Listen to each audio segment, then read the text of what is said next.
काका काय वस्तू आहेत ज्या चोरीला गेल्या? वस्तू एम्पुलर साखली कधी गेल्या, कधी चोरीला गेल्या? सोमवार संक्रांतीच्या दिवशी संक्रांती दिवशी हे एकत्रच गेले की दुसऱ्या दिवशी दोन गेल्या. एक दिवस गेले, दुसऱ्या दिवशी पण गेले? दिवशी पाच. दुसऱ्या दिवशी जास्ती गेल्या. जास्ती गेले, पहिल्या दिवशी एकच गेला. एकच गेला. हा. ही कोण माणसं आहेत, नेणारी काय हाय कल्पना? आणि माहिती आम्हाला काय कल्पना टॉप 10 महाराष्ट्र न्यूज चॅनल मधून मी दीपक कोटेकर आणि यावेळेला मी उपस्थित आहे खार्डीडोळी या गावामध्ये. गेल्या कित्येक वर्षापासून या ठिकाणी असलेलं जे बंदर आहे त्यामधून रेती उपसा बंद झालेला आहे, परंतु तरी सुद्धा काही लोक रेती उपसा करतात आणि त्यामुळे कुठे ना कुठेतरी आपल्यासोबत यावेळेला रामा पाटील आहेत. त्यांच्या घरातून काही वस्तू चोरीला गेलेल्या आहेत आणि वारंवार या ठिकाणी चोरी होते, कारण इथे रेतीचा उपसा होतो आणि रेती उपसासाठी ज्या वस्तू लागतात त्या वस्तू यांच्याकडे पूर्वी होत्या आणि त्या वस्तू चक्क चोरीला जाण्यामागचं काय कारण आहे जाणून घेऊया. काका काय वस्तू आहेत ज्या चोरीला गेल्या?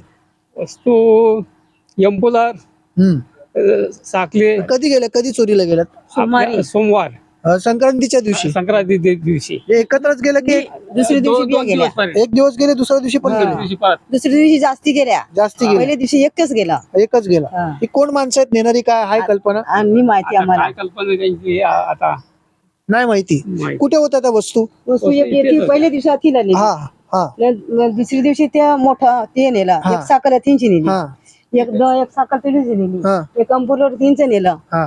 मग तेव्हा तुम्ही घरात नव्हतात का? घरात होतो पण घरात- रात्री घरात काय- रात्रीचे रात्रीच्या वेळेला नेलं. रात्रीच्या वेळेला. रात्री अंधार असतात ना इथे, अंधार आपण त्या अंधारात येऊन ते लोक घेऊन गेले. हा. मग तुम्हाला कधी माहिती पडला? सकाळी दारू उघडी तेव्हा हे दरवाजा उघडे. हा. मग ही गोष्ट तुम्ही कोणाला सांगितलीत नंतर? सांगितली बस.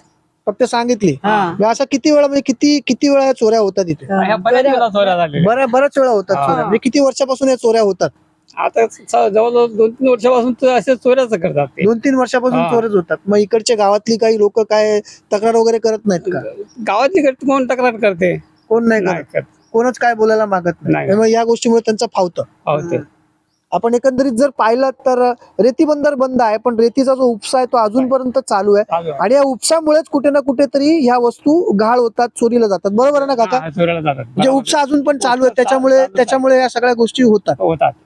म्हणजे कुठे ना कुठेतरी पोलीस अधिकाऱ्यांनी याच्याकडे लक्ष देणं फार गरजेचं आहे. अशा प्रकारे जर उपसा बंद असताना रेतीचा उपसा होत असेल तर कुठे ना कुठेतरी पोलिसांची ही जबाबदारी आहे की ही कोण लोक आहेत जे अशा प्रकारच्या वस्तू चोरीला नेत आहेत. आणि आपण जर पाहिलं तर मी व्हिडिओमध्ये आपल्याला दाखवतोय की आता सुद्धा या ठिकाणी उपसा चालू आहे. कशा प्रकारे त्या ठिकाणावरून रेतीचा उपसा केला जातो हे जर वेळीच थांबवलं नाही तर येणाऱ्या काळामध्ये या सगळ्या गोष्टींमुळे कुठे ना कुठेतरी एक खूप मोठा संकट जो आहे या गाववाल्यांवरती येऊ शकतो. असं असताना पोलिसांनी त्वरित या सगळ्या गोष्टींवरती कारवाई करावी. Top 10 Maharashtra news Vasai.